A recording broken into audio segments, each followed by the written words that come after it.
pensando el tema del seminario y del proyecto de grado que ustedes están redactando y pensando pues como un tema que debe integrar complejidades, ¿cierto? Entonces en ese orden de ideas creemos que de gente y de expertos y de profesores y arquitectos que trabajan temas relacionados con el proyecto y la arquitectura, pues enriquece mucho lo que ustedes estén pensando. Y muchas veces cuando escuchamos a otras personas, escuchamos otros discursos, se prende una idea y lo vinculamos con lo que estamos haciendo, lo que estamos pensando. Entonces, con ese objetivo pues hemos invitado a tres personajes que consideramos pues, muy importantes en la academia en arquitectura aquí en Colombia. Hoy iniciamos con Jorge Galindo y más adelante vamos a traer al profesor Pedro Mejía de la Universidad del Valle, que pues, entre otras cosas trabajó con Rogelio Salmona, Instituto de Crédito Territorial, etc. Y también vamos a traer a un profesor que es arquitecto y filósofo y es doctor en filosofía, que es Fernando Flores, que seguramente lo conocen a los dos. Pero lo más importante soy yo. Pero el más importante hoy es el profesor Jorge Galindo. El profesor Jorge Galindo fue profesor muchos años aquí en la Universidad del Valle. 3. ¿Es? 3 años. ¿3 años? Ah, pensé que había sido más porque No, tuvo mucho impacto. No, 3 Pero a mí años. me tocó. Sí te tocó a vos y ahí quedan los artículos de la revista CITSE. Sí. Entonces, de la cual es egresado, trabajó ahí también con Jacques Sackfried, ¿cierto? Gracias. Y pues de ahí ahorita está vinculado con la Universidad Nacional de Manizales, donde pues tiene un desarrollo importante en la maestría en construcción y principalmente pues su línea hacia la técnica en el proyecto pues que es muy significativo en relación a la cantidad de producción intelectual que ha generado Jorge y la cantidad pues de profesionales que han sido impactados por su trabajo. Entonces pues no me extiendo más, yo quiero que Jorge ¿Ya puedo hablar? ¿Ya me oyen? Sí. Bueno, en todo caso, pues muchas gracias por la invitación y por la presentación. No soy pues ni experto ni nada de esas cosas. Sencillamente he hecho, pues mi trabajo lo he hecho desde hace mucho tiempo. Ahora que hacías fechas, la otra semana cumplo en Manizales 25 años. Ya. Eso se va en un parpadeo. Me van a poner un escudo durante los 25 años. No me dan plata, pero me dan un escudo. Lo guardaré. Bueno, cuando Sacha y Harold me invitaron a esta charla, quizá un poco por que vengo hace mucho tiempo como insistiendo en un tema, y es el papel de la técnica en la arquitectura. Que tiene un papel que se ha hecho cada vez más complejo en todas las escuelas. No es un problema que yo diría de esta escuela, aunque no la conozco también para poder decir que es un problema, pero sí en escuelas del país y de fuera del país. Y es la tremenda desconexión y cada vez más progresiva desconexión que existe entre el conocimiento técnico, y cuando hablo de técnico me refiero a construcción y estructuras, en el desarrollo del proyecto. Casi siempre se piensa que la estructura o la construcción son como soluciones posteriores, ¿no? Yo, por ejemplo, tengo como principio que yo nunca recibo un estudiante de proyectos, que me pasa todos los semestres, profe, es que yo ya hice el proyecto, quiero que me ayude a ponerle la estructura, como si la estructura se pusiera después de, o necesito que me ayude a pensar esto cómo se construye, como si la construcción se pensara después de. Cuando la historia de la arquitectura lo que nos dice es que eso es simultáneo, que eso se da al mismo tiempo, tanto el soporte del edificio como el proceso constructivo. Entonces ese ha sido como mi discurso, y siempre lo fundamento como en una idea clave, y es que el conocimiento de la construcción hay de 3 tipos, ¿cierto?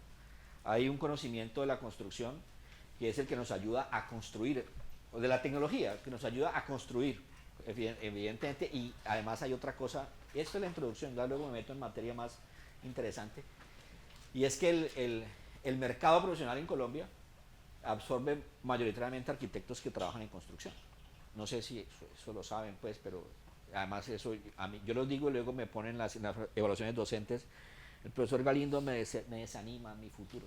Lo siento, es lo que yo tengo que hacer, es decir, es la verdad. O sea, el mercado profesional en Colombia absorbe muy pocos diseñadores y mucha gente que trabaja en sector de la construcción. Y no quiero decir que directamente en construcción, sino en el sector de la construcción, que abarca incluso la venta de materiales de construcción, cosa que tampoco es ilegítima. Pero bueno, eso es otro problema. En todo caso, hay un conocimiento que nos ayuda a hacer que el edificio se construya, ¿cierto?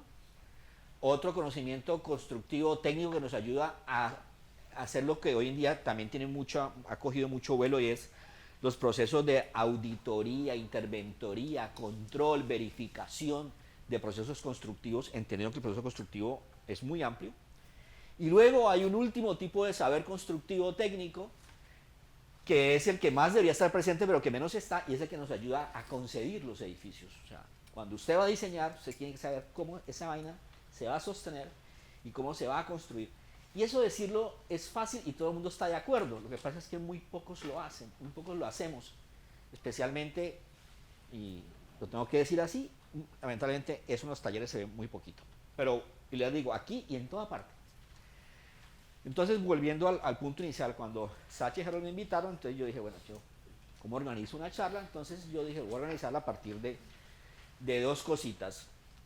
Primero les voy a contar una historia, que es una polémica sobre la técnica, una polémica que está registrada en los libros de historia de arquitectura, con matices, pero que existe, no me la inventé yo, tampoco la descubrí yo. Y luego, después de esta primera parte, sobre esta polémica, vamos a ver como unos ejemplos de edificios más contemporáneos, por supuesto, en donde la concepción técnica es fundamental para poderle dar valor al proyecto, ¿sí? Con la esperanza de que todos ustedes, o algunos, o la mayoría, o como queramos decirle, capten esa idea fundamental y lo tengan presente en esa etapa del proyecto final. Esta polémica sobre la técnica es una polémica que tiene su origen en un libro, ¿no? El libro fue un libro que se llamó Ensayo sobre la arquitectura, que se publicó en París en 1753. Y es un libro que no lo escribe un arquitecto, y es quizá de los libros que ha tenido mayor influencia en la arquitectura que podríamos llamar moderna, ¿no? Desde el siglo XVIII para acá, especialmente hasta el XX, ya ahí la importancia se matiza un poco.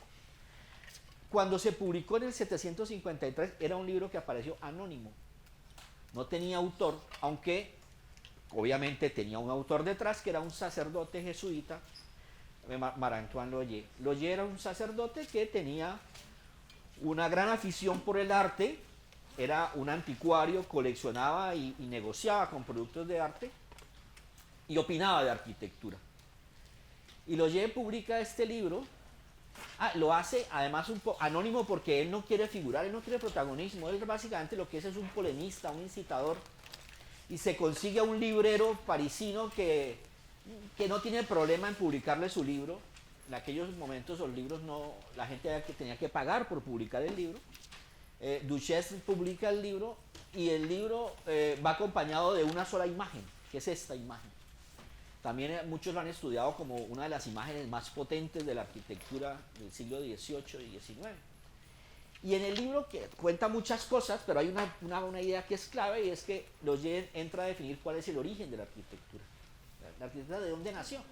Ya lo habían dicho otros, esto no es nuevo en Loyer, pero lo que importa es el momento en el cual él lo plantea. Y Loyer establece lo que es la moderna teoría de la cabaña primitiva. Loyer lo que dice en su libro es que el origen de la arquitectura está en una estructura de tipo cabaña, como la vemos ahí en la imagen, que es una estructura muy simple, donde él básicamente ve columnas, ve dinteles, ve un frontón, y no ve más, que él no ve arcos, ni contrafuertes, ni elementos curvos. Obviamente, en el fondo, Loyer lo que está haciendo está haciendo una declaración de principios contra toda la arquitectura del movimiento barroco, que ha sobrecargado las formas de la arquitectura, el espacio, las fachadas. Y en eso otros también lo están diciendo. Lo que pasa es que Loyer lo dice, digámoslo así, en el momento que era, en el contexto en que era, en el contexto francés del 18, perdón, donde se está gestando toda una transformación en el pensamiento y se está desarrollando esa gran empresa que es la enciclopedia. No me voy a poner a leer todo el texto de Loyer, pero siempre traigo una cita allí porque, para que me crean que esto es verdad, ¿cierto? Entonces él dice que esa cabaña rústica que él describe es la base sobre la cual se puede uno imaginar toda la arquitectura, todo lo magnífico, todo lo simple, ¿no? Que la belleza realmente está allí y que todo lo demás es superfluo, que todo lo demás realmente es accesorio, que no tiene interés, ¿no? Que la arquitectura debería volver como a esa idea en su concepción más básica y más primitiva. Esta parte me parece que es muy bonita, ¿no? Dice, hasta aquí ninguna bóveda y todavía menos arcos, nada de pedestales, nada de áticos, nada de puertas, incluso nada de ventanas, ¿no? Es además una declaración a favor de la estructura. Dice, concluyo y en consecuencia afirmo, en todo orden de arquitectura, solo la columna, el entablamento, podríamos llamar como dintel, y el frontón pueden entrar esencialmente en su composición. El libro fue un éxito. Tanto que cuando ya lo publican por segunda ocasión, creo que 3 años después, ya Loyer decide firmar el libro. Ya él dice, es que yo soy el autor de este éxito editorial. Y el libro es exitoso y además de exitoso, complejo. Porque entonces Loyer empieza a hacer llamado para que dicte charlas, dicte conferencias, y las hace con tanta vehemencia y es tan duro con la arquitectura barroca que los jesuitas, a los cuales pertenece, le dicen, vea, mejor, hermano, mejor váyase, porque es que usted está hablando mal de los edificios nuestros, de los jesuitas, ¿sí? Los jesuitas habían liderado el barroco, en Italia especialmente, y Loyer decide marginarse, además le iba mejor como freelance que como jesuita, entonces decide trabajar independientemente y se vuelve un crítico de arte, en fin. Pero el libro dejó una huella muy profunda en el discurso de la arquitectura de su época y tuvo muchos seguidores. Incluso se dice que Loyer llegó a ser amigo de este personaje, que es el arquitecto del cual ahora vamos a empezar a hablar, que fue Germain Soufflot. Y ahora la segunda parte de la historia. Antes de que se publicara el libro, en el 1744, el libro es del 53, o sea, casi 10 años antes, Luis XIV, el rey de Francia, está enfermo, muy mal, incluso ya el hombre está convencido de que se va a morir. Llaman a un cura para que le ponga los santos óleos y el cura se acerca y le dice, bueno, señor rey, usted se va a morir y adiós. Él dice, vea, hagamos una cosa, ayúdeme a salir de esta, yo le prometo que yo le mando a construir la iglesia más grande de París. Y el cura seguramente habló con Dios y le hizo el milagro. Y el rey Luis XIV se curó, ¿sí? Y ¿cómo se curó? Le tocó pagar la promesa. Pero obviamente era una promesa dura de cumplir, porque había que construir la iglesia más grande de París a su santa patrona, que es Santa Genoveva. Santa Genoveva fue una mujer que en la Edad Media ayudó a que la ciudad de París no muriese de hambre, en fin. Entonces Luis XIV decide pagar su promesa y se demoró mucho para pagar la promesa porque no quería, le costaba mucho dinero hacer esa iglesia. Pero finalmente el clero le insiste, bueno, no se olvide que usted prometió esta vaina y por favor cumpla. Y Luis XIV decide buscar un arquitecto que le ayude a hacer realidad el proyecto de Santa Genoveva. Pero como él no quiere meterle mucha plata, no se trae un arquitecto de su círculo cercano de París, que le va a cobrar muy caro, sino que busca un arquitecto de provincia. Y busca un arquitecto que ha trabajado en Lyon, que es Germain Soufflot. Soufflot es un tipo que viene de trabajar en Lyon, haciendo un hotel, el Hotel Dieu. Algunos proyectos, ha participado obviamente en París en algunos concursos, pero no ha sido un gran personaje destacado como los había otros, ¿no? Sobre todo ya existía en aquel momento la Academia de Arquitectura Francesa, que era como donde estaba lo más excelso y granado de la arquitectura francesa. Entonces llama a Soufflot, sin saber que Soufflot es uno de aquellos personajes, ¿cierto?, que ya en el 1757 ya ha captado las ideas y se ha hecho amigo de las ideas de Loyer. Hay otra cosa allí de la cual no voy a entrar a hablar, pero que está en muchos textos, y es que seguramente tanto Loyer como Soufflot eran masones, entonces había un vínculo a través de la masonería que tenía tenía unas relaciones muy fuertes y ejercían mucha influencia en el poder francés en aquel momento. Soufflot, entusiasmado, decide hacer el proyecto y como todo, pues tiene que hacer un anteproyecto, pero con un problema, y es que Soufflot, como les decía yo, abraza completamente el discurso de Loyer y le pone todo el énfasis al proyecto en aquellos elementos que considera esenciales, descuidando las prácticas y las tradiciones constructivas que habían hecho posible la arquitectura francesa hasta el momento. Este es el primer anteproyecto de Soufflot para Santa Genoveva. Y la planta no va a cambiar mucho nunca, es una planta de cruz griega, no cruz latina. Cruz latina tiene un brazo más largo que el otro. En la cruz griega los 4 brazos son iguales y el punto donde ambas naves se cruzan lo cubre con una cúpula. ¿Sí? Y además es un edificio que tiene como los 4 extremos de cada una de la cruz son iguales. Para darle jerarquía a uno de esos extremos le coloca aquí pues un frontis con capitel, con columnas corintias y con un frontón que va a ser como el plano de ingreso al edificio, y luego allí en el centro va a estar esa cúpula y tal. Ese primer proyecto pues obviamente entusiasma a la corte, pero Luis XIV sigue queriendo dándole largas al proyecto para no tener que invertir mucho en él, a ver si esto le sale barato y no se gasta el dinero que tiene. Soufflot hace un proyecto inicialmente bastante convencional desde el punto de vista de la sección del corte, que el corte es además lo que me empieza a mí a revelar aspectos de naturaleza constructiva. La planta es el espacio de la composición, el corte es el espacio de la construcción.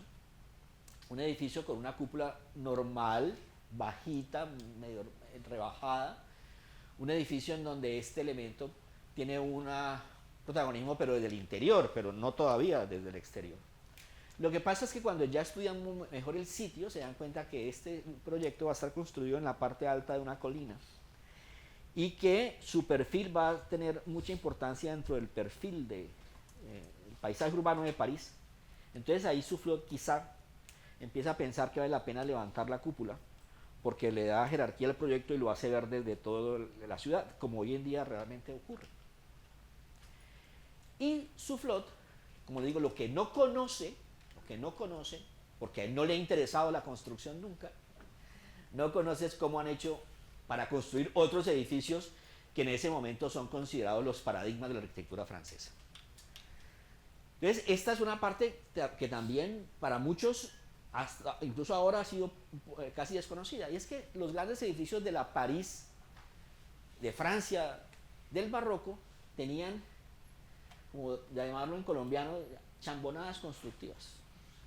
Tenían unas jugaditas o estrategias que no eran muy santas, pero que habían hecho posible construir proyectos como este. Este es un proyecto importantísimo en la historia de la arquitectura, que es la fachada oriental del Louvre, de Perrault. Perrault es un personaje también interesantísimo, el cual todos ustedes han leído y no saben, ¿cierto? ¿Ah? El hermano, sí. El hermano de él, y dicen que él, que también le metió la mano al cuento, pero todos hemos leído Caperucita Roja y eso es de los hermanos Perrault. Pero bueno, Perrault, aparentemente, era un personaje porque él no era arquitecto. Perrault era veterinario. ¿Sí? Primero era cuentista, luego era veterinario. Lo que pasa es que sabía latín. Entonces, cuando quieren traducir a Vitruvio, ¿quién sabe latín? Y Perrault levanta la mano, yo, venga para acá. Y usted, veterinario, traduce a Vitruvio, que estaba en latín, lo pasa en francés. Y ese hecho le dice, pues usted ya es arquitecto. Ojalá fuera el grado así, ¿no? Usted tradujo a Vitruvio, ya, arquitecto, tenga, le damos el certificado.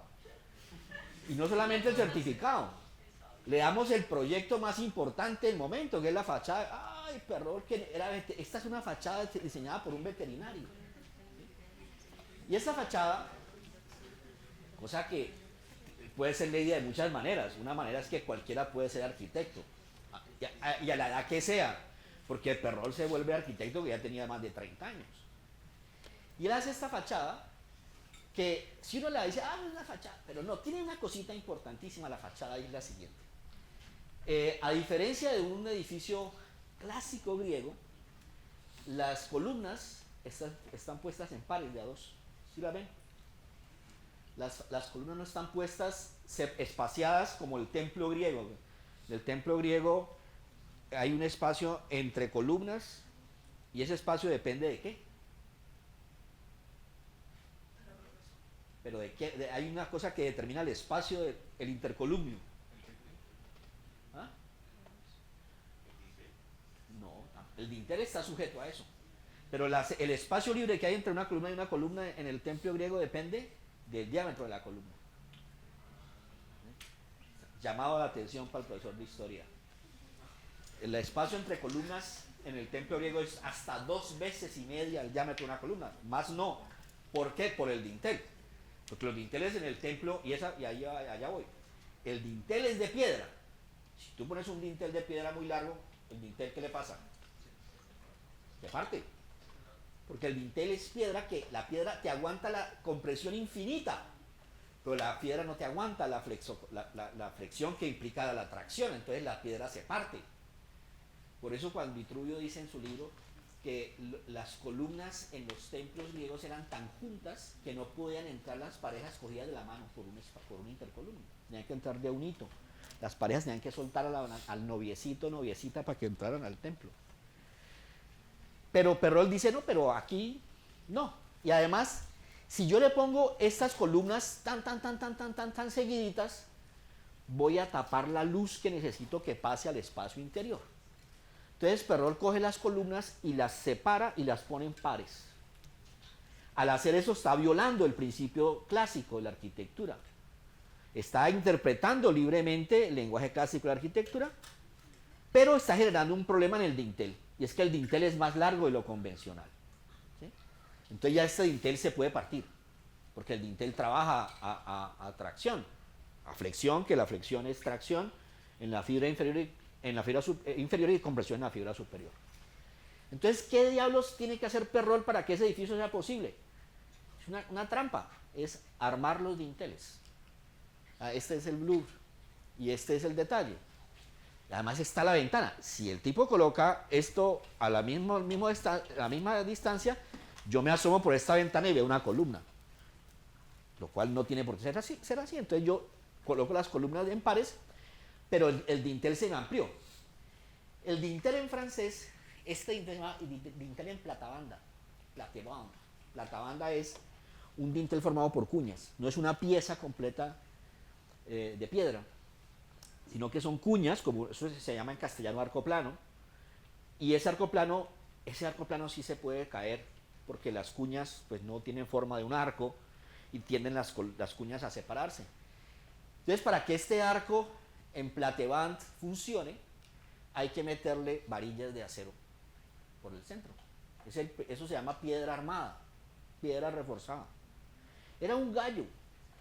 Había que perforar esas piedras con una broca manual, romper eso y por ese hueco como coser, meter unas varillas de acero y hacer que esas varillas de acero sostuvieran la piedra. Eso era todo un tinglado escondido, y de hecho de eso hay planos, ¿sí? Pierre Pat, en uno de sus libros sobre la arquitectura francesa, hace una revelación de todo ese sistema de piedra armada, que luego tenía unos problemas gravísimos, porque es que la barra de acero, la barra de hierro, literalmente, porque aquí no había acero de hierro, se oxida. Hoy en día, ustedes lo sabrán por sus cursos de construcción, hay una cosa que se llama recubrimiento, y es que la norma incluso nos exige que tengamos un recubrimiento de mínimo 3 centímetros de las barras de acero en las estructuras de hormigón. Porque el hormigón protege que la barra no se corroa, no se oxide, y la oxidación es crecimiento de la estructura por dentro, como un pollito cuando rompe un huevo. Ese es el discurso que uno echa cuando explica la corrosión de la barra de acero. Entonces la corrosión de la barra de acero hace que el agua se filtre con el paso de los años, ese hierro, se oxide, al oxidarse crezca de volumen y la piedra se empieza a romper desde adentro. Eso, obviamente Perrol no sabía los efectos, pero ¿qué le podemos pedir a un veterinario? Pues, el veterinario convertido en arquitecto. Pero él corre ese riesgo porque a él le importa la forma por encima de la calidad constructiva del proyecto. Y lo hacen así, y el Louvre está hecho así.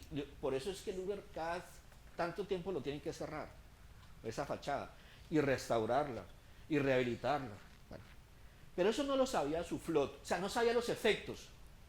Y Soufflot, de hecho, proyecta su edificio y él en la marcha es que se va a dar cuenta que para que su edificio sea posible tiene que hacer lo mismo que había hecho Perrot, ir a meterle barras de acero. No era el único. Esta iglesia también, hecha por otros arquitectos, los Guittard padre e hijo, ellos también habían hecho esta que es Saint-Sulpice con los mismos recursos. Es todo un conjunto de piedra armada, piedra reforzada, ¿no? También con una cantidad de problemas con el paso del tiempo. De hecho, también Pierre Pat, que fue como el que reveló el secreto del mago, ¿no? Pierre Pat llegó y contó en su libro todos esos artilugios de las varillas y los arcos falsos y los dinteles en platabanda y esas cosas. Pero bueno, entonces esas cosas las va a tener que Soufflot asumir en su proyecto, porque él, para hacerlo realidad, tiene que también echar mano de ese recurso, de ese artilugio que no es del todo legítimo. Ahora vamos al proyecto. Este es el sitio que les digo, este es el sitio que escogen finalmente para la construcción de Santa Genoveva. Está muy cerca de los jardines de Luxemburgo. Bueno, no voy a entrar ahí en detalle, hay un proyecto urbano y tal, y lo que importa ahora está en lo alto de una colina y es un edificio exento, aislado, no tiene nada a los lados, no tiene medianería con nadie. Soufflot empieza el proyecto en el 757, el rey le dice, vamos despacio, 3 años más y hace un segundo proyecto, y la cúpula la quiere hacer más alta, y para hacer una cúpula más alta hay que hacerla doble, ¿sí? O sea, hay que hacer una cúpula encima de otra, porque eso garantiza que cuando una cúpula se pone encima de otra, evita los empujes. Todo elemento curvo produce empujes horizontales en los apoyos. Entonces, cuando tenemos dos cúpulas sobrepuestas, los empujes se concentran y tienden a ser más verticales, menos horizontales. Entonces, eso ya lo sabían desde Santa María del Fiori, de Brunelleschi. Entonces, hace una cúpula doble, pero la planta no tiene mayores cambios, el frontis sigue siendo el mismo, tal. Y hace un tercer proyecto. Yo creo que en el fondo eso era una mamada de gallo para que nunca lo hicieran, ¿cierto? El rey dilataba el proyecto, y hágame otro, y el pobre hombre hacía otros planos, hasta que ya se mamaron, bueno, eso hay que hacer, no tanto Soufflot, sino la curia, bueno, pues ya no nos mame más gallo, esto hay que construirlo, hermano. Entonces, bueno, ya, vamos a construirlo, y con un tercer proyecto deciden hacer la primera piedra. Y la primera piedra la colocan, fíjense, esto es una pintura donde representan todo el acto de colocar la primera piedra, pero esto no es que esté construido, sino que esta era la maqueta del edificio, ¿sí? Pero miren que no está la cúpula, porque es que en ese momento todavía no saben cómo van a cubrir ese edificio. Es como, hermano, empiece esa vaina y luego en la marcha lo vamos resolviendo. Cosa que todavía nosotros hacemos, ¿cierto? Empiece y ahí en la marcha vamos viendo cómo llegamos al techo. Lo importante es empezar y luego cortar la cinta. Bueno, hágale. Entonces toda la pompa del rey, bla, bla, bla, Soufflot, la curia, y el cuadro lo que tiene es la maqueta del edificio que van a construir. Porque en ese momento no hay nada, eso es un peladero. El proyecto arranca y el proyecto es un proyecto complejo, grande. Me encanta esa figura porque, bueno, ahí están las grúas. ¿Y cómo construían? No, pues había que tener todo lo de ahora, andamios, grúas, maestros, oficiales, ayudantes, quién trae la piedra, quién trae las arenas, las argamasas, toda la parafernalia de un proceso constructivo. Y Soufflot lo arranca, pero Soufflot va a morir en 1780, él no va a ver el proyecto terminado. Antes de morirse, él hace otro proyecto, ya el edificio está en obras, pero bueno, sigamos jodiendo con las cúpulas. Ya, y ahora hacemos 3 cúpulas, y es cúpulas rarísimas, ¿no? Pero ya, miren que aquí las cúpulas son de perfil parabólico. Lo pueden estudiar, vaya estudie cómo son las cúpulas. Las cúpulas cuando son parabólicas son mejores porque el empuje horizontal es mínimo, ¿verdad? Sí. Ya habían hecho una cúpula, más de una, de varias, ¿no? La primera gran cúpula fue Santa María del Fiori, la segunda gran cúpula fue San Pedro de Roma, la tercera gran cúpula San Pablo de Londres. Y ya esta va a ser una cúpula importante, y ahí ya más o menos se intuye cómo va a ser. Hasta que finalmente, parece ser cuando Soufflot ya estaba en sus últimas, ¿cierto? Se hace el proyecto definitivo, que es una cúpula muy grande, pero la monta sobre un tambor de hecho de columnas, para, como les digo, que el edificio se destaque. Ya en ese momento, Soufflot tenía un ayudante, que era Jean-Baptiste Rondelet. Rondelet va a ser un personaje muy importante, porque luego, cuando ya esté más grandecito, él va a publicar un libro de construcción, que va a ser guía incluso hasta el siglo XIX. Bueno, esa es la cúpula, es una cúpula de 3 hojas. Es una cúpula que tiene una hoja pequeñita por dentro, ahí está la maqueta, la maqueta todavía existe, maqueta de yeso. La cúpula interior, que es una cúpula semiesférica, que le da escala al espacio, a un espacio que tiene 60 y pico de metros.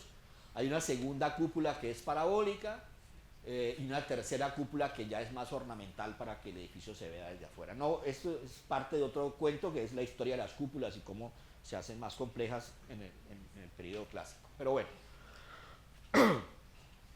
Y por esos años, cuando la cúpula ya empieza a tener forma, apareció como, sin haberlo pedido, apareció la interventoría. Y pues madre, apareció el tipo que viene a fiscalizar el proyecto. No es que lo haya nombrado nadie para que fiscalice, sino que este señor Pierre Pat venía trabajando en una mirada muy crítica de los proyectos que se hacían en ese momento en Francia. Y Pierre Pat publica un libro que está dedicado a cuestionar la construcción de la cúpula, y por eso es que se genera un debate. Muy pocas veces en la historia ha habido un debate sobre construcción. Hay debates sobre la forma, sobre el patrimonio. Aquí hay un debate sobre, no sé, la Sagrada Familia, o sobre el centro de Cali, pero nadie debate sobre si el sistema constructivo es bien hecho o no. Nadie habla de eso. Pierre Pat sí lo hace, y él publica este libro, que es un libro cortito, y miren que además lo publica en Ámsterdam, no lo puede publicar en París, porque en París hablar de más de la cúpula, uy, eso es pecado. Entonces se busca un editor en Ámsterdam, pero lo publica en francés en el 770.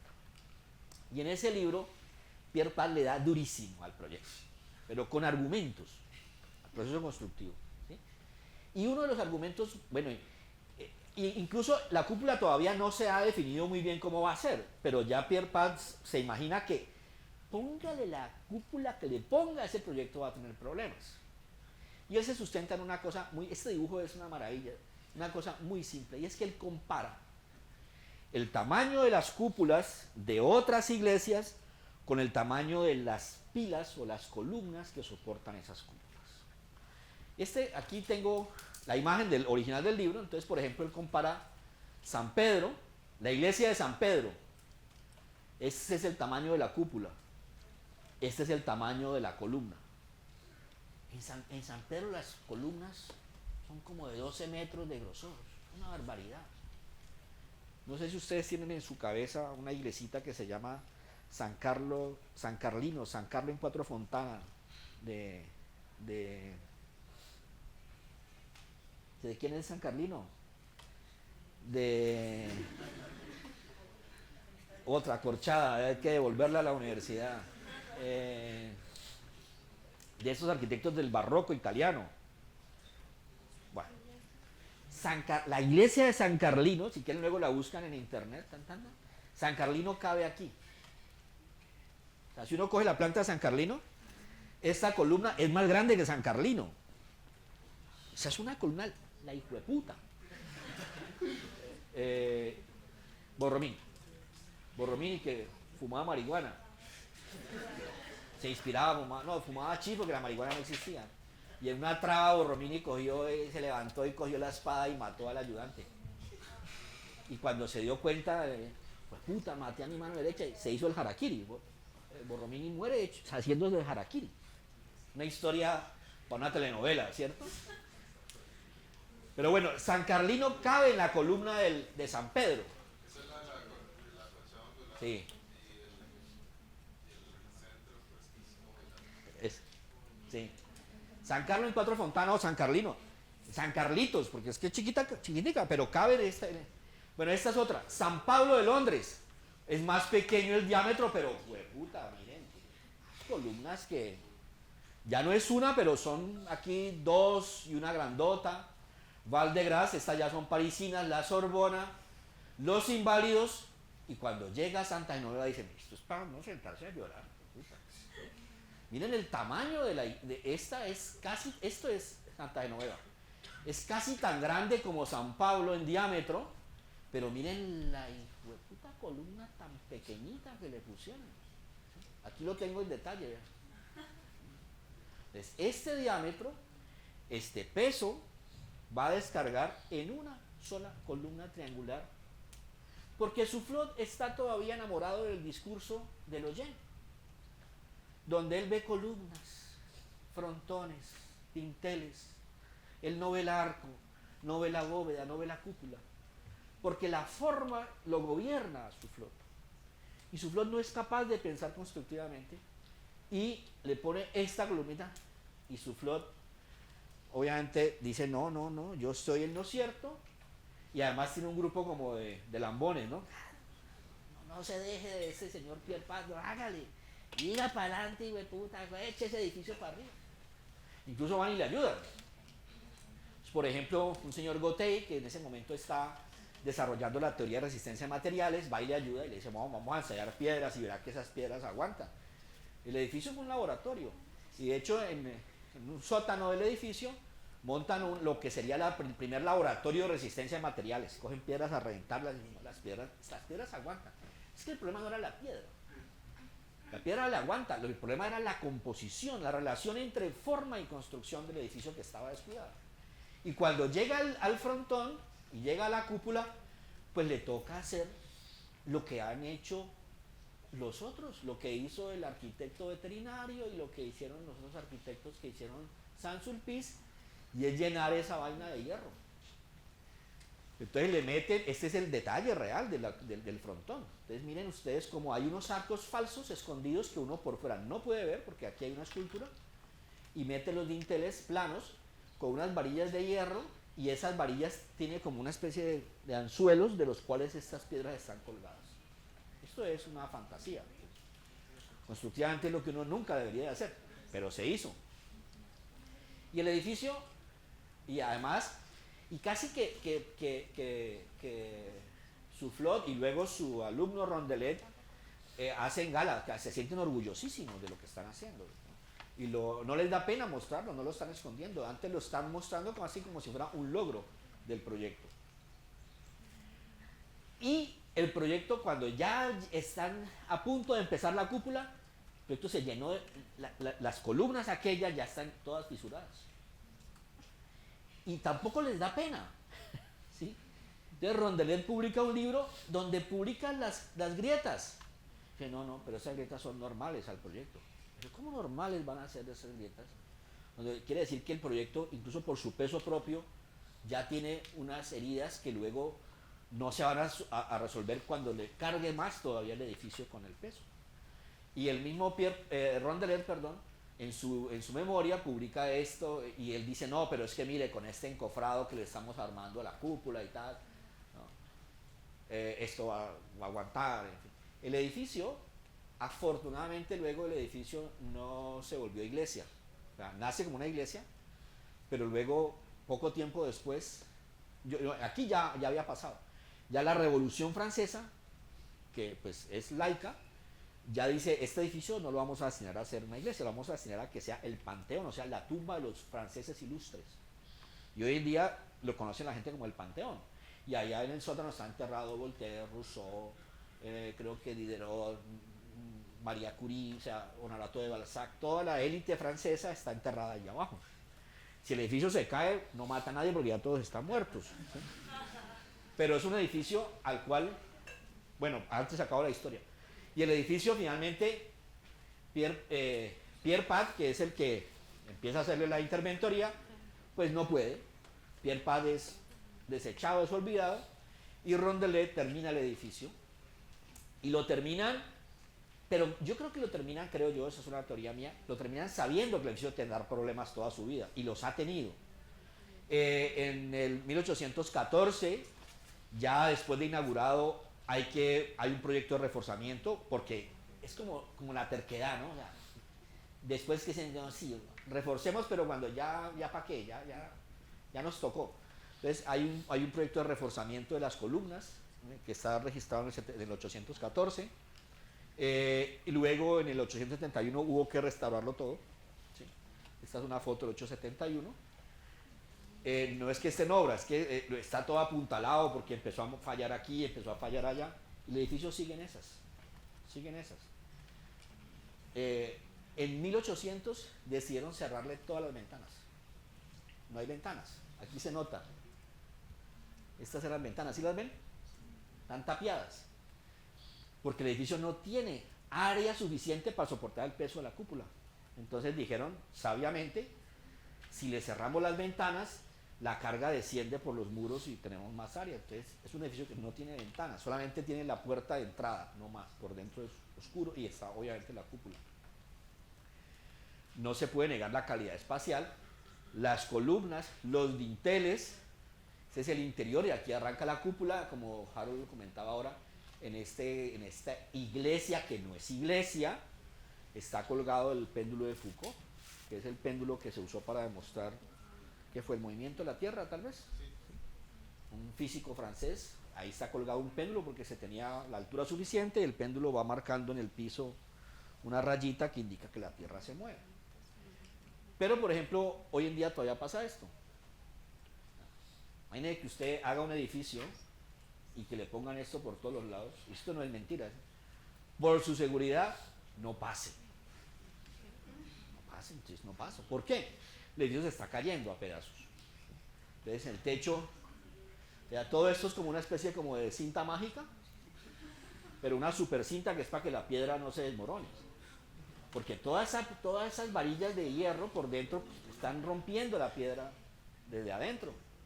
Entonces el edificio se va desmoronando. Tiene estas cintas, estas son unas cintas 3M pues potentísimas.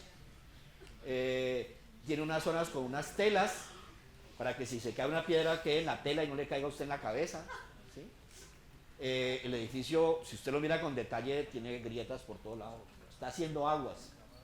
Entonces, como decía un profesor mío, a este edificio no se le puede hacer nada. Tómele muchas fotos para que cuando se caiga usted se acuerde de cómo era. Pero aquí no queda de otra. Obviamente yo no soy de esa línea pues catastrofista, ¿no? ¡Ay! Se va a caer. No. El edificio antes se seguirá descomponiendo.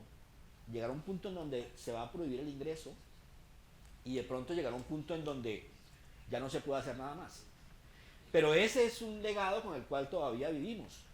Y es un ejemplo muy evidente de cómo ese apego al discurso, por encima de una reflexión como seria y crítica y autocrítica sobre la estructura y la construcción, pues no le ha permitido al edificio, digámoslo así, como ser feliz y le ha llevado a ese tipo de condición. Muy bien. Ese cuento tiene muchas aristas, pero pues no me quiero aquí extender porque yo dije que media hora, ya voy para una hora con el cuento del suflor. Entonces ahora, digo, bueno, eso ya creo que les queda claro como un ejemplo de ese debate de los cuales hay muy pocos en la historia de la arquitectura. Y ahora, ya para ir un poco más rápido, lo importante que es saber estructuras en algunos proyectos. Traje creo que 3 o 4, unos colombianos. Este es un proyecto del cual pues mucha gente lo ve, y, tan bonito, sí, el hipódromo de la Zarzuela de Madrid del 935.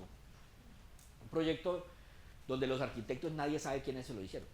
Siempre se dice, esto es de Torroja, sí, pero también tuvo 2 arquitectos, pero hicieron tan poquito y lo que hicieron fue tan malo que menos mal que nos hemos olvidado de ellos. Que eran Arniches y Domínguez, Archines, perdón. Ahí ya dudé, ¿eran Arniches o Archines? Creo que es Arniches, ahí me equivoqué yo tal vez. Y ellos realmente son unos arquitectos más bien como que querían volver esto como una especie de hacienda grande de caballos. La historia es que en Madrid hay un hipódromo, un hipódromo que funciona muy bien, pero en los años 30 el hipódromo ya está en el centro de la ciudad y hay que sacarlo, y la corona española, o sea la Casa Real, decide dar unos terrenos que son parte de ellos, que se llaman Campo Real, y allá se hace el nuevo hipódromo. Es un concurso donde hay varias propuestas y se lo ganan los arquitectos Arniches y Domínguez. Y ellos en este proyecto lo que es de ellos es esto, que es lo más feo, que son esos arcos. Porque en ese momento el arquitecto es como el decorador, que le pone el toque coqueto al proyecto. Pero realmente el proyecto no ganó por eso. Entonces, ¿qué es lo que hace que la zarzuela sea singular? Obviamente no es uno de esos arcos tan chimbos que le hayan puesto ahí. Entonces, lo que realmente hace que el proyecto se lo gane Torroja es su sistema como de funcionamiento, sobre todo desde el punto de vista tectónico. Esta es una maqueta muy bonita que está en el sótano de la zarzuela, en el sótano del hipódromo me refiero. una maqueta hecha por un estudiante. Yo siempre le digo a mis estudiantes, ojalá hicieran maquetas así, pues. Y me dice la profesora, la que las puso ese trabajo, no, pero ellos no sacaron 5, ellos sacaron 4. Y digo, ay, puta, ¿cómo sería? ¿Qué habría que hacer para que sacaran 5? Pero bueno, una maqueta que se ve todo el edificio desnudo, en corto, un pedacito, ¿no?, de toda la tribuna. Entonces expliquemos el proyecto y veamos qué es lo que lo hace interesante, que no solamente es que los arcos ni el techo, sino qué es lo que lo hace. Este es el corte, la sección. Uno dice, bueno, aquí entendemos que hay una gradería, la gente se sienta y hay una cubierta, y esa cubierta, ¿qué es lo primero que sorprende? Un apoyo aquí. ¿Qué más? En esa foto anterior, ¿qué? Cuando tú dices con las manos así, ¿qué? El tamaño de la cubierta. Pero uno hoy en día, ya en ese momento uno cómo podría cubrir una gradería. Como una cercha metálica, ¿cierto? Lo más obvio, nada, es chimbo, ya está. Y él lo pudo haber hecho. Regálame una hojita de papel. Mientras más grande, mejor. ¿Qué otra cosa le sorprende de ese edificio? Un apoyo, una cubierta, y en esa cubierta, ¿qué es lo que sorprende? Los arcos, como la forma así de bóveda. La forma de bóveda. Y otra cosa, incluso en la otra foto, pues, me devuelvo. ¿Qué sorprende ahí? La forma de arcos, un solo apoyo. Es maciza, es de hormigón. La delgadez. Son 5 centímetros. Es más. 5 centímetros. Delgadez. Tiene un solo apoyo. Un solo apoyo. Hagámosle como la radiografía. Ahí está. Está la cubierta, la marco aquí en azul. Esta maqueta tiene una cosita engañosa y es la siguiente. Es que uno cree que lo que hay de aquí a aquí es igual de aquí a acá. En este pedazo sí. Pero es que en los bordes, en los extremos, la cubierta está compensada. O sea, lo que hay de aquí a aquí, hay que ir de aquí a acá. Pero cuando yo me meto un poco más hacia allá, esta cubierta se recorta hasta aquí. Mucho más cortita. Pero entonces, ¿qué ocurre? Claro, esa cubierta pesa, ¿cierto? Pesa. Y está apoyada en un solo punto. Eso se llama un balancín. Entonces, ¿qué pasa con el peso de la cubierta? La cubierta o se va para allá o se va para acá. Hay que estabilizarla, ¿sí o no? Además, me voy a adelantar a una cosa. La debía haber puesto antes, pero bueno, aquí ya. Además, ese apoyo no es rígido. Ese apoyo es una articulación. Ustedes si ven que el concreto viene de aquí, hay una rayita negra. Es una junta. Ahí hay un caucho. O sea, que la columna, esta cubierta, que es de concreto, miren que ahí se ve la tabla, la huella de la tabla. Esa cubierta no está pegada a la columna, sino que de la columna a la cubierta pasan 2 varillas haciendo así, como un corbatín. Pasan aquí. Pero de este pedazo que dice que la columna está suelta del techo y de aquí está suelta del techo. Es para que esa cubierta se pueda mover. Una articulación. Sino que en el año 36 pues no había muchos recursos y lo que se hace es una España incluso muy pobre. Es una articulación de las más simples que hay, que se dejan los 2 hierros pasando nomás. Entonces además esa columna está apenas puesta y la cubierta hace ese balancín. Entonces se puede inclinar para allá o para acá. ¿Cómo evitamos que esa cubierta se mueva tanto? Que se pueda mover está bien. Si paga la mejor, gracias. Entonces, ¿cómo evitamos que esa cubierta se mueva libremente en función del viento?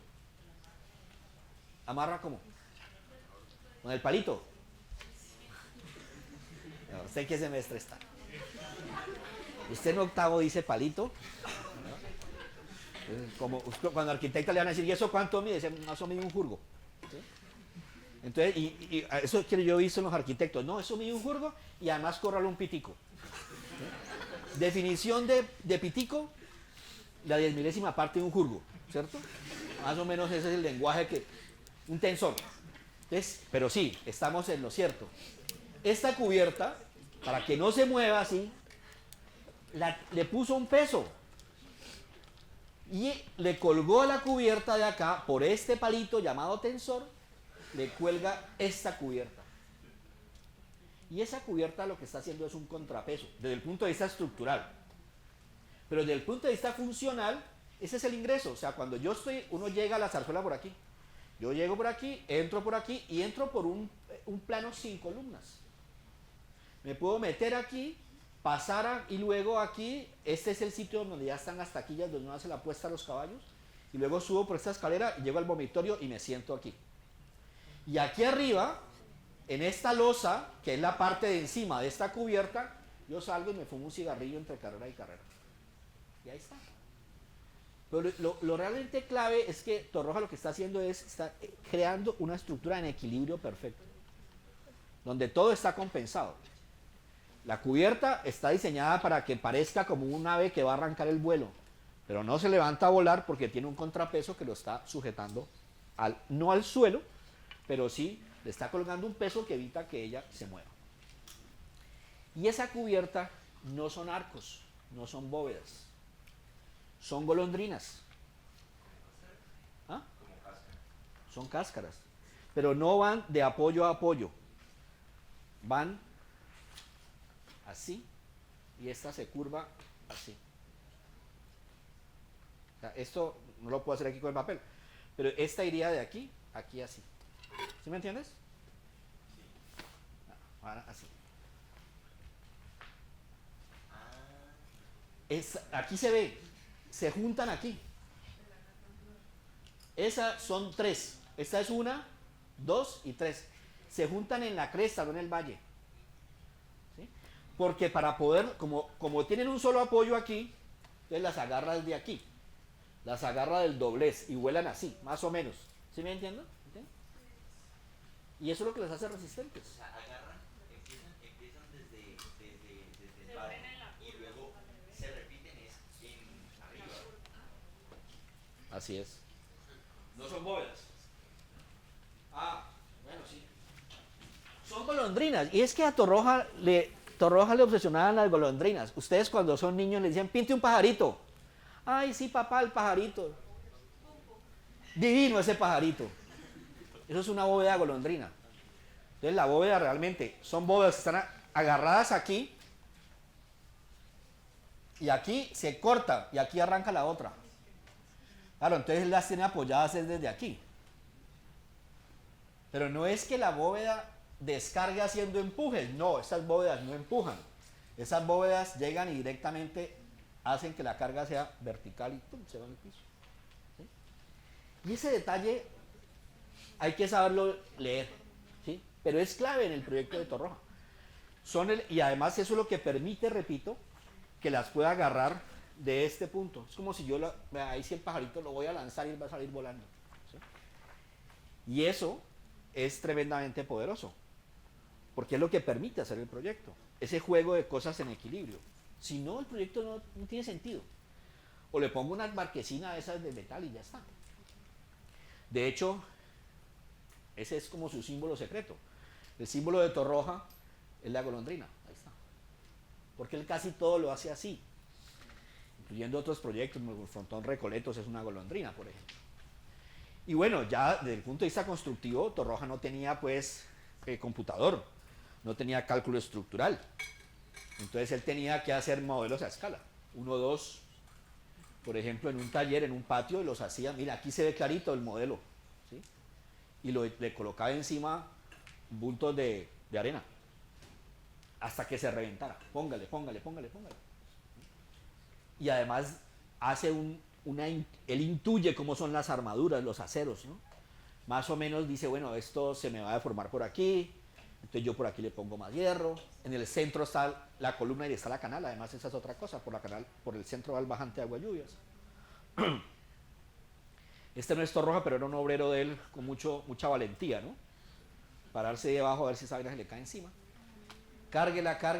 Miren, aquí se ve muy bien el detalle de la golondrina.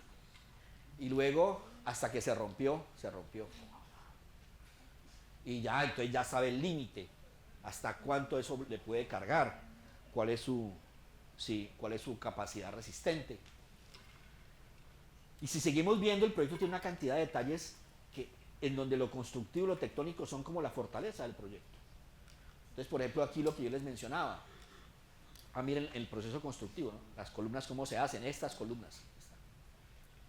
Aquí están las columnas con su cimentación. Esta viga en voladizo es porque allí se ponía el tablero donde aparecen los caballos. Ya este tablero pues no existe, ya hay una aplicación. Pero están en construcción. La columna se hace más gruesa acá y luego se va a hacer más delgada. Miren, más gruesa aquí donde recibe el graderío, más delgada acá. Este espacio que está aquí debajo no es una bóveda, es un segmento de esfera. Si yo hubiera cogido una esfera y le saco un pedacito a la esfera y la pongo aquí debajo. Bueno, ahí está. Entonces es curvo así y es curvo así en la planta. Y uno ahí puede ver la cicatriz de la madera, porque eso también es parte del proyecto arquitectónico, la textura. El encofrado se diseña, se llaman las duelas de la madera, y luego se pintan. Aquí iba antes el tablero, y aquí en estos cuartitos antes iban las señoras que sellaban los boletos de la apuesta del caballo. Y si uno entra por acá, por aquí lo que yo les comentaba, y aquí también son segmentos de esfera, y aquí no hay columnas. Entonces miren, aquí están en construcción, y aquí está hoy en día, tienen una puerta por un asunto pues de control, pero aquí podríamos quitar toda esta puerta y yo entraba a este espacio cuyos atributos formales están definidos por la geometría estructural del proyecto. La estructura define el proyecto, no los arcos que miran hacia afuera. Y algunas fotos del proceso constructivo del año 1936. Va a cumplir 90 años. Y ahora ha tenido restauraciones, sí, claro. Ahí está el tamaño de los voladizos. Y el detalle del tensor, que es este que está aquí. Bueno, ya les mostré el de la articulación para que se pueda mover el techo. Y aquí está el tensor que no se siente. Usted sale aquí a la terraza, aquí está la sala VIP. Y ya se sale aquí, se fuma un cigarrillo, mira para allá. Miren que aquí es más largo en los extremos, pero es más corto en el cuerpo medio. Y aquí lo que hay adentro son 2 cables de acero o 3, no me acuerdo, metidos en hormigón. Y usted no lo ve. La estructura no está... Esto no es Calatrava, pues, ¿no? Calatrava hace lo contrario. Calatrava exhibe la estructura, es un pornográfico de la estructura, ¿no? Aquí la estructura está sutilmente puesta donde tiene que estar. No tengo que exhibirla, no tengo que hacer alarde de ella. Está y es la que me sostiene y me define el proyecto. Y ya como para terminar, esos segmentos de esfera quedan en voladizos en la parte exterior que hoy en día no se pueden percibir, pero que sí, aquí en el proceso constructivo se nota bastante bien. Hecho enterito de hormigón. Todo es hormigón armado. ¿Sí? Ahí de mampostería hay muy poca cosa. Y tuvo una versión criolla, pero muy buena. ¿Sí? Este es el Estadio de la Equidad. No, el equipo sí es una mierda, pero el estadio sí es muy bueno. ¿Sí? Inicialmente fue el hipódromo de techo. Miremos las fechas, ¿no? La zarzuela es del 36, este es del 55, pongámosle 20 años de diferencia. Este proyecto lo hacen un arquitecto, Álvaro Hermida, que es casi desconocido en Colombia, como casi todo lo que era de Salmona para atrás, porque aquí creen que la arquitectura en Colombia nació con Salmona. Yo no soy salmonita descalzo, lo aclaro pues. ¿No? En todas las universidades siempre hay un salmonita descalzo. ¿Tú eres salmonita descalza? Un poquito, yo ya sabía, por eso te pregunté. ¿Tú eres salmonita descalzo? Cero, yo por eso también lo pregunté. Yo no soy salmonita descalzo, y porque aquí la gente cree que la arquitectura en Colombia arrancó con Salmona y que antes no había ni culo. Mentiras, habían cosas muy buenas. Y eso no es culpa de Salmona, eso ha hecho que olvidemos muchos arquitectos buenos que hubo en Colombia en los 50, especialmente, que es la década para mí más interesante en este país en su arquitectura. Álvaro Hermida era un tipo que yo no sé por qué venía de trabajar en vivienda, además en cargos públicos, pero él se junta con González Zuleta en el 55 y hacen un edificio que es el hipódromo de techo en Bogotá, todavía existe. Obviamente hay una conexión con la zarzuela. Lo que pasa es que es una conexión no de copiarlo, sino, yo casi diría, es mi interpretación, es mamarle gallo a la zarzuela. ¿Sí? Vamos a hacer una zarzuela, pero para pobres, pero que sea mejor que la zarzuela. Entonces lo primero que vamos a hacer, vamos a usar el sistema de cáscara. Pero no lo usemos perpendicularmente a la pista, usémoslo en paralelo. Entonces colocan las cáscaras así. ¿Sí? Estas son de hormigón también. Uno ahí las ve chiquitas, son unas cascaritas. De este punto a este punto hay 3 metros. Son 3 metros de ancho. Es que 3 metros, no es 3 metros. 3 metros es... O sea que son cáscaras que tienen este ancho. Y el largo pues ni se diga. Entonces son cáscaras que están soportadas en unas vigas que no alcanzo a ver muy bien porque la viga se ve interrumpida por la cáscara. Pero veamos el corte, el plano original. Entonces ya, no, miren, este edificio. ¿Y este edificio qué tiene en común o qué comparte con la zarzuela? El punto de apoyo es 1. También es 1. Lo que pasa es que la viga aquí es una viga mucho más atrevida, pero muchísimo más atrevida, ¿cierto? Una viga que tiene 28 metros de largo. ¿Cuánto mide un automóvil? 5. O sea que en esa viga me caben 6 carros, para que se den cuenta del tamaño de las cosas, 6 carros. Y hacia atrás me cabe un carrito y medio, 6,55. Y hay un solo punto de apoyo. Y además esta viga, de que es larga, me soporta estas membranas de concreto que tienen un ancho de 3 metros porque se inscriben en un triángulo equilátero. Está la gradería con mayor capacidad que la de la zarzuela, por supuesto. Y el problema es el mismo, o no es el mismo. Es que en el caso de la zarzuela yo tengo que la cubierta está compensada y hace así. En este caso la cubierta, ¿qué me hace? Así. Porque es que es tan largo, los 28, 27 es mucho más largo que los 6,55. Eso está descompensadísimo.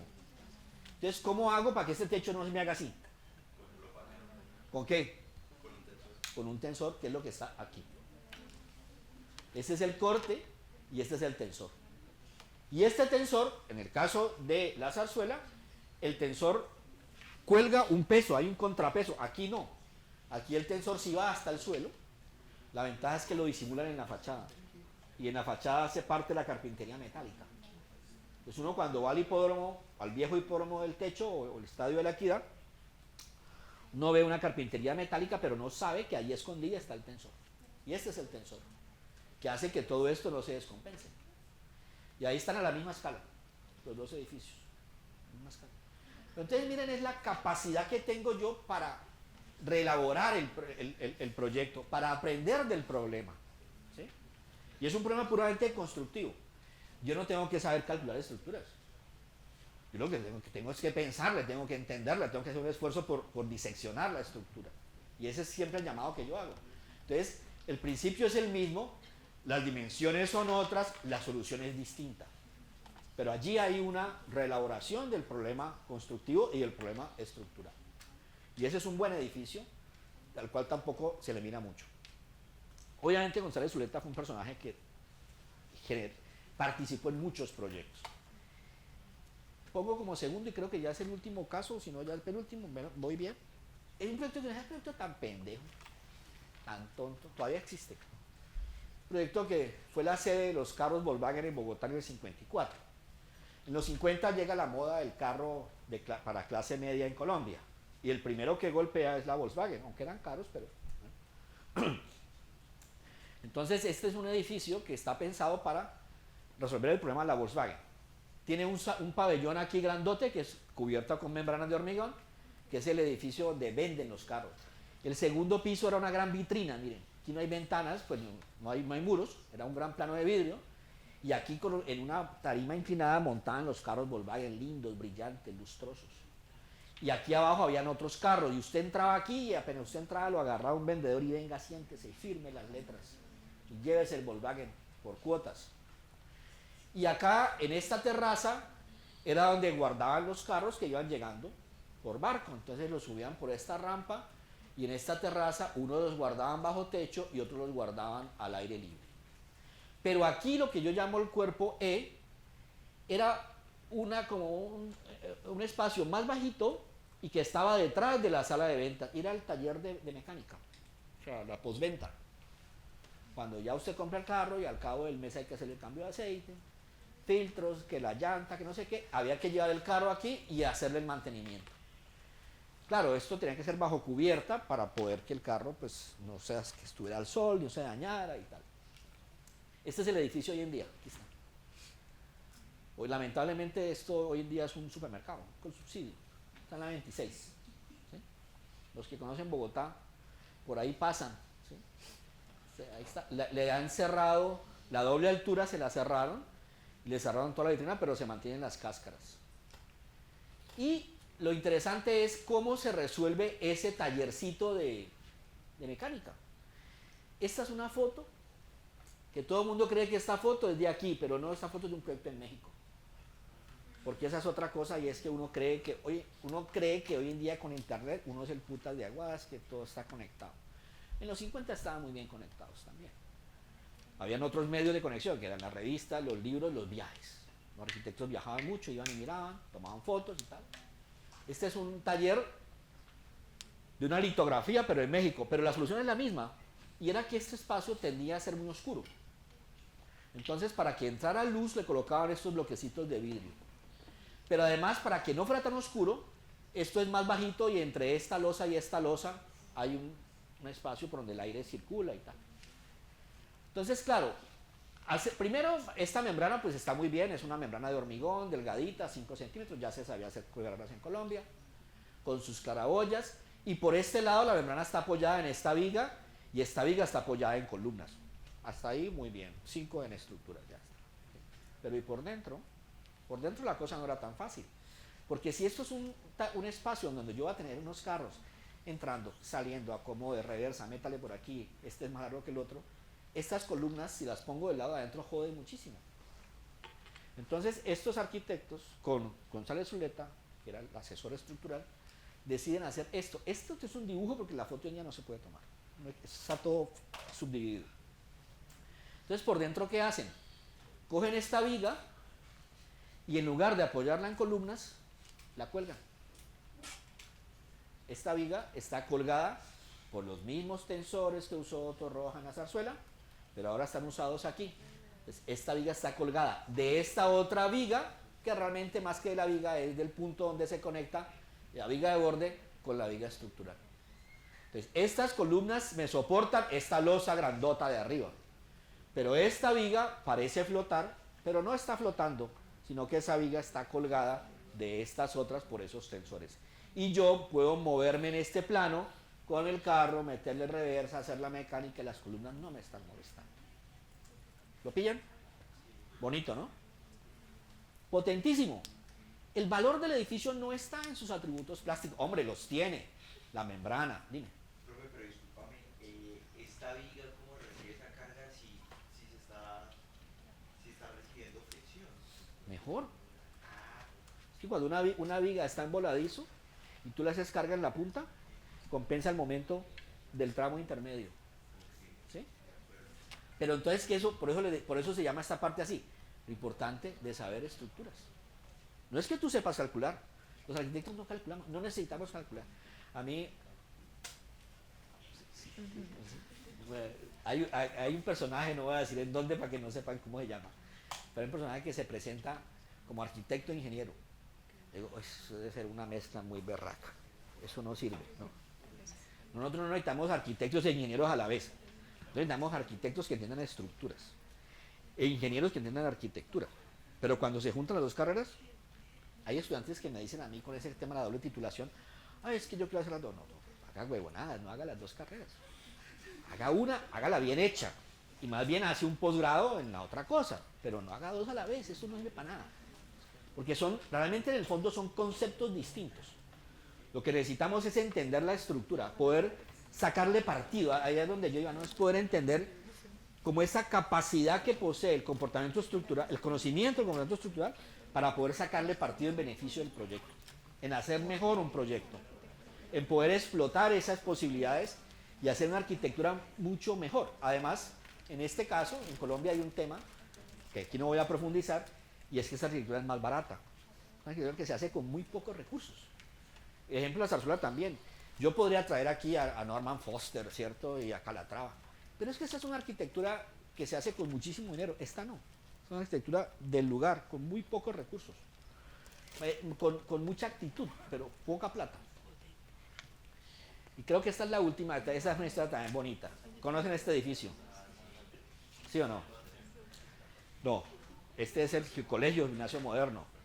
¿Sí? Es quizá uno de los proyectos, antes de las Torres del Parque, antes del boom de Salmona, proyectos más promocionados de Colombia en el exterior.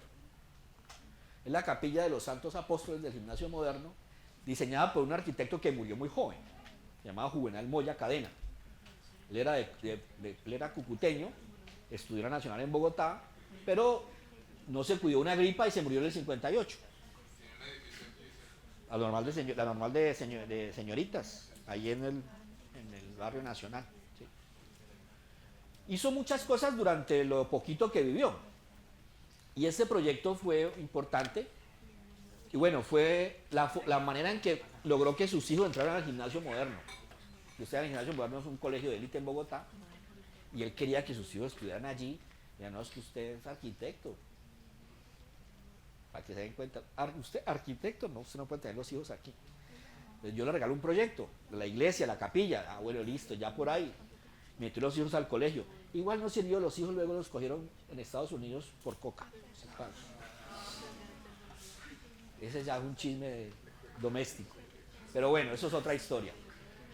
Pero Juvenal Moya hace este proyecto y les voy a contar también la historia que se puede reconstruir. Moya, como buen arquitecto, hace un anteproyecto. Y es este el anteproyecto. Los planos están arrugaditos, pero son los originales, están en el archivo de Bogotá.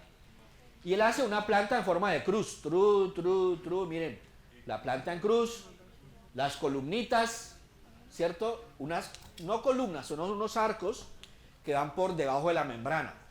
¿Qué pasa? Las membranas tienen un problemita, y es que cuando la membrana es así, estos bordes, que se llama flamean, o sea que estos bordes se pueden mover. Entonces, para que estos bordes no flameen, se les pone por debajo una viga curva, ¿cierto? Entonces, por eso, y eso lo sabía Moya, que era egresado de la Nacional, él le coloca por debajo unas columnas, unas vigas curvas para que el borde de la membrana no flamee. Y hace un dibujito en corte. Esto parece un trabajo de primer semestre, pero bueno, aquí hay que hacer una cosa rápida, llevársela al calculista para que el calculista me diga, no me diga de los hierros, a mí lo de los hierros no me interesa mucho. Yo voy a hablar con el calculista, vamos a interactuar, es a ver cómo la arquitectura y la estructura se juntan en esa idea. Y se lo lleva al mismo ingeniero del cual estoy hablando, que es un tema que yo pues lo cuento porque lo he investigado, que era González Zuleta, y le lleva el plano. Y esto es teoría mía, es pura fantasía mía. Es que Zuleta, se sientan los dos en una mesa, ponen dos tintos, y Zuleta coge un lápiz rojo y le empieza a rayar encima del plano de la copia. Están los dibujos. Le va rayando. Y en algún momento de la conversación entre tinto y tinto le dicen, no, vea, hágale un cambio al proyecto. Moya le lleva esto así, y le lleva esto así. Y aquí están los garabatos de González Zuleta. Y le dice, no lo haga así, vea, hágalo así. No lo haga recto, hágalo en ángulo. Y eso es definitivo en el proyecto. Por un lado, desde el punto de vista estructural es definitivo, porque una cosa es una membrana así, y otra cosa es cuando es un cono así. Cuando es un cono proyectado, es más resistente. La forma le da más resistencia a la estructura. Entonces le das ese cambio y le dice, bueno, dejemos estas vigas curvas, dejémoslas ahí, pero hagámosle esto así. Y miren, aquí está el dibujito. Y la parte de arriba, miremos aquí atrás, ¿no? Miren que él le dibuja Moya. El lomo es horizontal. Y otra le dice, no.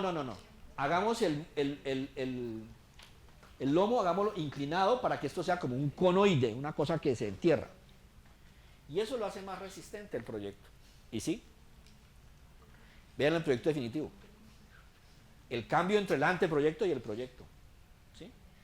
No se han perdido los atributos espaciales, sigue siendo la planta de cruz griega, pero con una alteración de los lados paralelos de la planta en cruz para poder hacer estos lados más resistentes. Cruz germanizada. Más o menos. Y luego vendrá el tema del cálculo, eso es otro problema, de decirle, hombre, en cada viga van 4 varillas, número 4, con flejes, eso es otro problema. Que obviamente Zuleta se lo va a resolver. Y además se lo va a resolver de una manera muy barata, y era porque en Colombia el cemento era un material todavía muy costoso, había que importarlo, estamos hablando de los 50, los encofrados son caros, la mano de obra es cara, entonces deciden hacer una cosa que se llamaba, ya lo venían haciendo, que era cerámica armada, era ladrillo y una mezcla de ladrillo y hormigón armado, y ahí está la iglesia en obras. Miren que estas losas no son de concreto, son de ladrillo, cogen el ladrillo, lo dejan, un ladrillo como ladrillo tablón, que es cuadrado en planta, espesor 5 con 3 huecos, que es ligero, dejan el ladrillo separado del otro ladrillo más o menos 5 centímetros por ambos lados, y en ese espacio meten 2 barritas de acero por lado y lado, y luego funden, y queda una losa como curva, que pesa muy poquito porque el ladrillo cerámico es hueco, pesa poco. Una estructura mientras menos pese es más barata, esa es la clave. Peso es plata en construcción. Entonces, a mí me gusta mostrar este plano, porque hoy en día a muchos estudiantes les da pereza dibujar eso en AutoCAD. ¿Cómo sería en los 50 cuando se dibujaba a mano? Ladrillo por ladrillo. ¿Sí? Tan. Y las cotas ahí con dígrafo. Tan. A mano. Ustedes no saben lo que era manejar el dígrafo. 15. Uno terminaba con la mano así. A mí me tocó el dígrafo. Y así lo hizo, y este es el proyecto antecito de ser entregado. Entonces ahí vemos la importancia del lomo inclinado, de las bóvedas que son conoides, que van hacia adentro.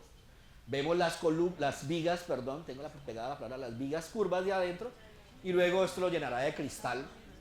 Esto mandarán a traer de París unos vitrales que van a cubrir todo este cuerpo central. Ahí está el edificio. Pero y esta es la anécdota singular. Les daba literalmente vergüenza decir que eso era de ladrillo. Porque estamos en los 50, 54, donde la arquitectura internacional, en México, en Italia, en Estados Unidos, están haciendo estas, pero de concreto. Puta, y qué pena uno en Colombia decir que esto es de ladrillo, ¿cierto? Como pena. Entonces hagamos una cosa, tapemos esos hijueputas ladrillos. Entonces revoque por debajo y por encima, que el ladrillo no se vea. Pero no solamente no se vea, no lo contemos. Esta es una, que no es mentira mía, esta es una revista italiana. Parabolides hiperbólicos y bóvedas delgadas en México. Claro, Candela está haciendo furor. Candela ha hecho estas cosas tan bonitas en hormigón. Candela sí las hacía en concreto. Este proyecto de Candela, esto es Candela. Esto es un proyecto, creo que en Estados Unidos, no me acuerdo. Y esta es la iglesia de los Santos Apóstoles, en Bogotá. Aquí dice, ¿sí? Abajo, la iglesia de una escuela en Chapinero, ¿sí? En Colombia, cosa que siempre nos han confundido, no es eso es Colombia. Colombia es en Estados Unidos. Colombia, proyectada por el arquitecto Juvenal Moya y realizada por Guillermo González Zuleta. Una serie de bóvedas delgadas hacen la base de la cúpula. El espacio, no leo ahí lo que dice, pero ellos al mundo le cuentan que esas bóvedas son de concreto, pero mentiras, eran de ladrillo, porque era un material vergonzante. Porque nos daba pena contar que en este país, con esos recursos, ¿cierto?, lo que podíamos hacer era de ladrillo. Pero lo interesante es que lo hacíamos tan bueno que parecía de concreto. Y no fue el único caso. Muchos casos en donde esas membranas se hacían de ladrillo. Aquí hubo una famosa demolida que fue la de la tribuna oriental del Pascual Guerrero. Ustedes no estaban muy chiquitos cuando la tumbaron.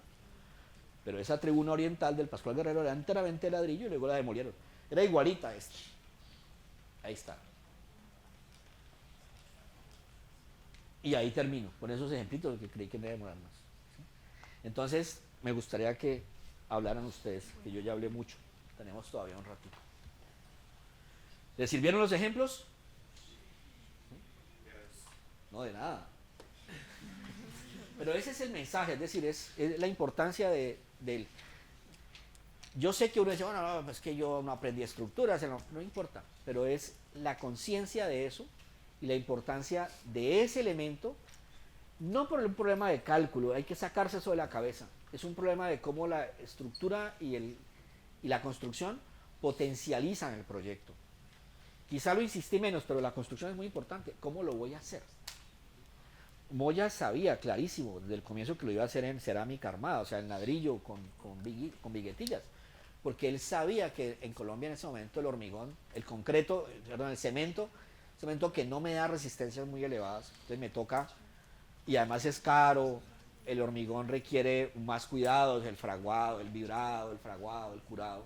La cerámica armada es más rápida, se usa ladrillo, que es lo más barato, además ladrillos hay en todo el país hay ladrillos de muy buena calidad. Entonces eso también lo sabían, cómo lo voy a construir, ¿cierto? Darme cuenta de mis posibilidades, de la plata, esto cuánto me va a costar, de qué presupuesto cuento, con qué presupuesto cuento para yo hacer el proyecto. Eso también es muy importante a la hora. Entonces, los dejo que me pregunten o que hablen o que comenten.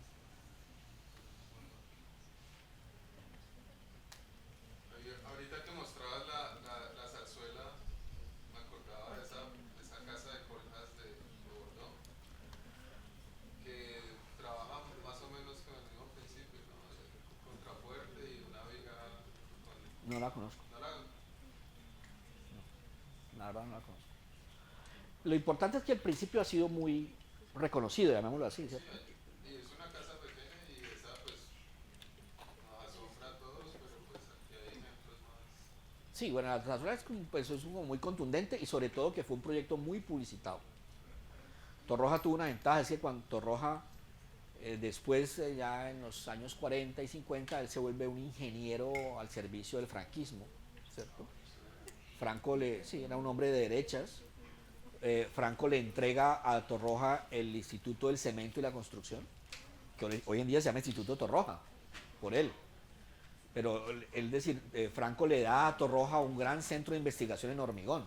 Lo que pasa es que Torroja murió joven, creo que no había cumplido 60 años cuando Torroja muere, no, de un infarto, y deja el centro huérfano. Ahí es cuando el centro adopta su nombre, pero sí dejó una escuela muy importante en la España de la posguerra. Todo lo que la ingeniería española de la posguerra está influenciada por Torroja. Torroja vino a Colombia en el 51, dio charlas en la Universidad Nacional en Bogotá y tuvo discípulos en Colombia. Tuvo un ingeniero que era muy cercano a él, se llamaba Enrique García Reyes Ceoán, que fue docente en la Universidad Nacional en Ingenierías. O sea, tuvo una escuela, tuvo muchos seguidores en Colombia. Además, como hablaban castellano, ¿sí? Para que los que no sepan, también chismes, ya lo que yo dejo los chismes para el final.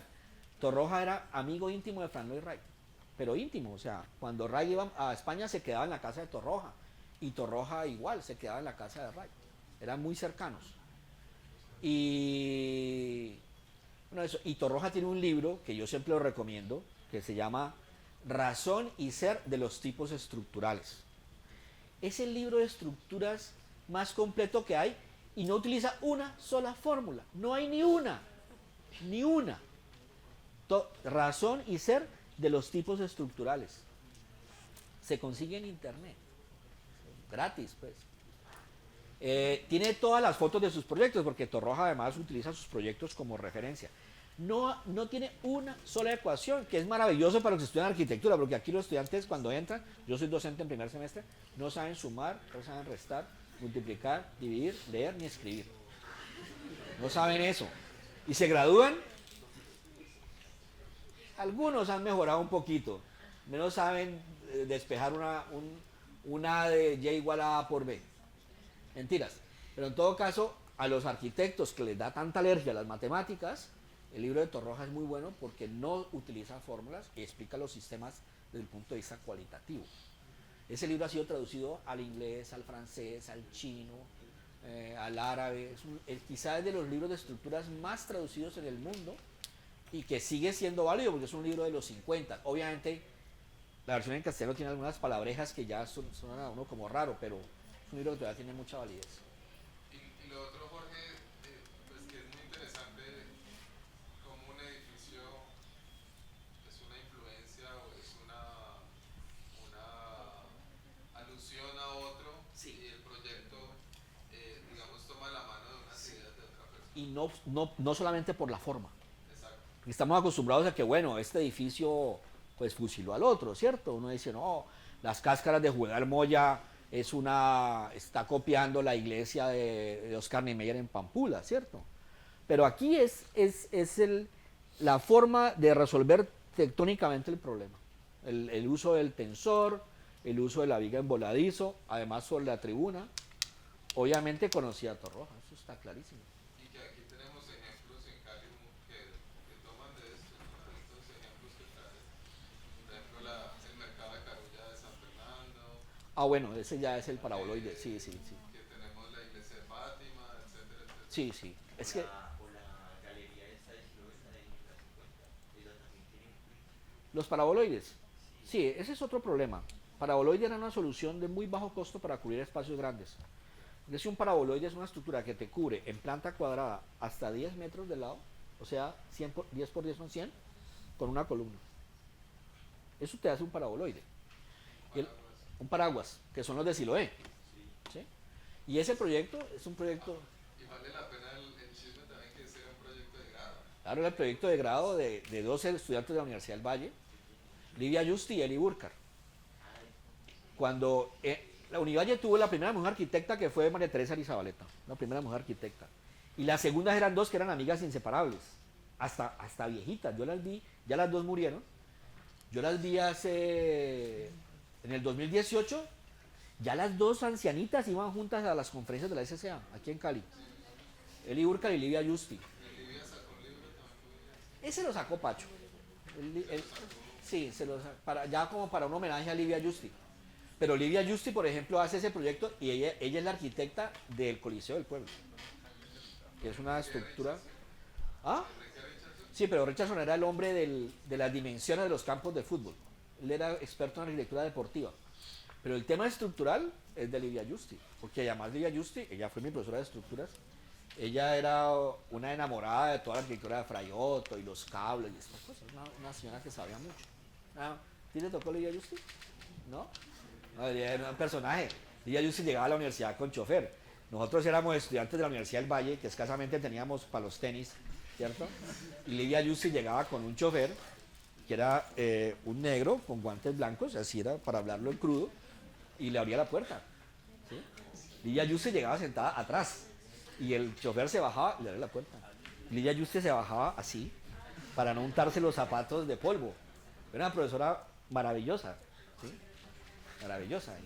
Y para ella nosotros éramos como unos estudiantes que olíamos maluco, pero eso era lo que había en la Universidad del Valle en los 80s, ¿ves?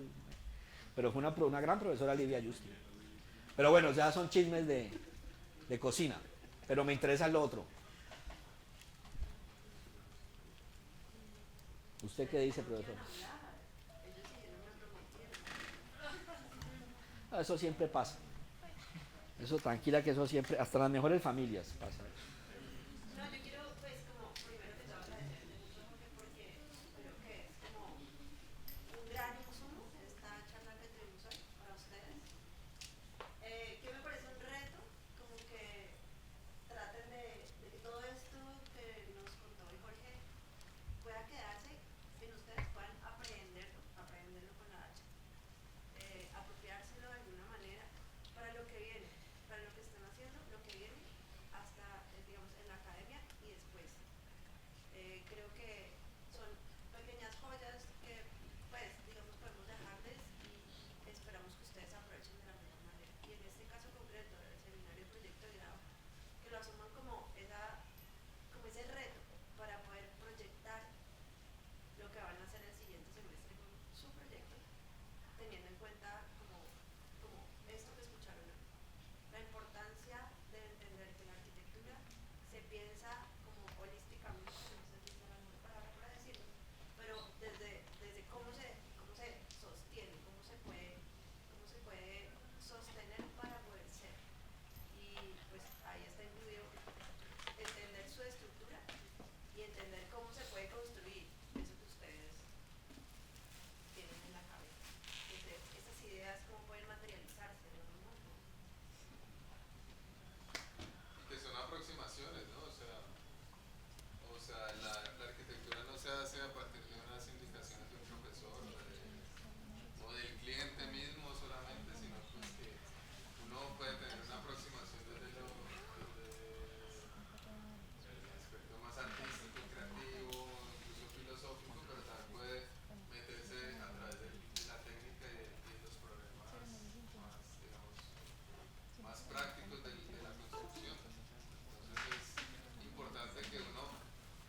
concepto que, bueno, no es tampoco tan nuevo, es un concepto que surge por ahí en los 80 y es el concepto del arte estructural.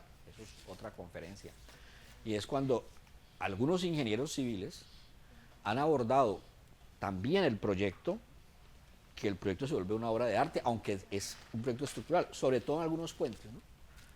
Entonces, en ese saco de pioneros del arte estructural hay una cantidad de personajes. Candela, al cual mencioné, es uno de ellos, que es el más cercano porque, aunque era español, él se formó, pues hizo su obra en México y en Cali, ese sí hizo proyectos en Cali, ¿cierto? Candela hizo el proyecto en la Galería Santa Elena, es de él, y el actual supermercado Carulla de San Fernando, es de él.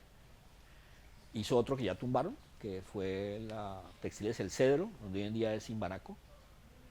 E hizo muchos proyectos aquí, sino que otros no cuadraron. Pero tuvo seguidores, porque aquí cerca hay proyectos con paraboloides, por ejemplo, el Club Campestre de Palmira, ¿sí? La estación de bomberos de Bugalagrande. Bueno, y en Colombia hay una cantidad de obras. En Colombia hubo una corriente que intentó hacer una cosa muy parecida de arte estructural, ¿cierto?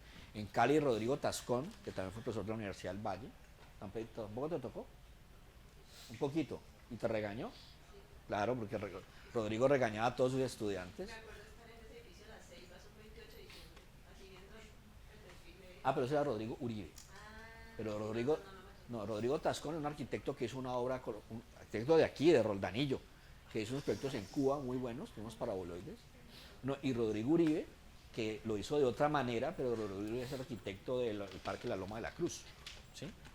Que tiene unas estructuras de ladrillo, eso es cerámica armada, con estos domos de chiquitos, pero también, bueno, Rodrigo hace unos edificios en Cali, Rodrigo hace los jardines, el jardín infantil del Colegio La Corder, ese, que fue una empresa de seguros. Es un caso muy interesante porque es la cerámica armada a edificios en altura, que es caso raro. Ahí tiene otro en el Peñón también. ¿Sí? Entonces aquí en Cali hubo gente que siguió como esa línea, obviamente dentro de su manera de interpretar el problema, ¿cierto? Hubo una escuela, creo que pues no prosperó mucho, pero sí hay algunos que por ahí han seguido como con el tema. Muchachos, muchas gracias, ahí les queda, pues espero que lo aprovechen. En todo caso, gracias a ustedes por invitarme.